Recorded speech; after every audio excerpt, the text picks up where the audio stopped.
शायरों से लफ्ज लेके थोड़े से उधर। হ্যালো কিডা? বাদল? না বাদল না, আমি বাদলের বস। আমি খলিল মোল্লা। ও তাহলে আপনি সেই নষ্ট মাইয়ার বাপ। আপনার কি লজ্জা লাগে না? এই বয়সে মাইয়ের দিন কাপ করে খান মিয়া। আমি তো বাদলকে ৫,০০০ টাকা। ৫,০০০ মানে বাদল তার মাইরে ৫,০০০ দিত। ঠিক আছে, আমার কাছে পাঠান, আমি ডাবল দেব। পাঠান আমার কাছে। শুনতে পাচ্ছেন? শুনতে পাচ্ছি, কিন্তু আপনি এত রাতে কল দিলেন কেন? মন চাইলো। আর কি কি মন চায় আপনার? অনেক কিছুই তো চাই। কিছু বলতে ইচ্ছে করে? করে তো। বলুন তাহলে। শুনতে ভালো লাগে, আপনি বলেন আমি শুনি। কি যেন বলতে চাইছিলেন আপনি? সাক্ষাতে বলবো। কালকে আমাদের দেখা হইতেছে তাই না? হ্যাঁ, হবে। কখন?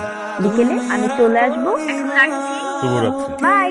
कुछ लगे तू मेरा कोई ना हो के भी আমি তোর নিতেই। কি বলো আব্বা? এই শহরে আমি তোকে রাখবো না। আমি তোর বিয়ে ঠিক করছি। আব্বা কি বলতেছো এগুলো? সামনে আমার পরীক্ষা। পরীক্ষা সব বাদ। আব্বা কি হয়েছে তোমার? আমার কত আমি একদম ঠিক আছি। তাহলে চল,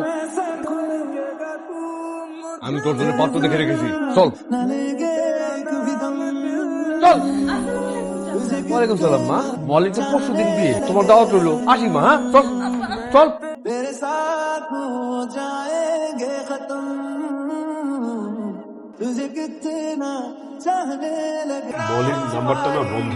ও তো এখানে নেই, তো তোর বাবার সাথে বাড়ি চলে গেছে। বলিং না পরীক্ষা, ওর তো পরীক্ষা সামনে। শুনলাম আগামী পরশুদিন ওর বিয়ে ঠিক হয়েছে। বলিং পরশুদিন বিয়ে? তেমন তো হওয়ার কথা ছিল না।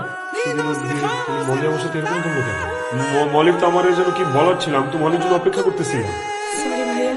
रब्बा ने तुझको बनाने में कर दी है हुस्न की खाली तिजोरियां काजल की सियाही से लिखी है तूने जाने कितनों की लव स्टोरी।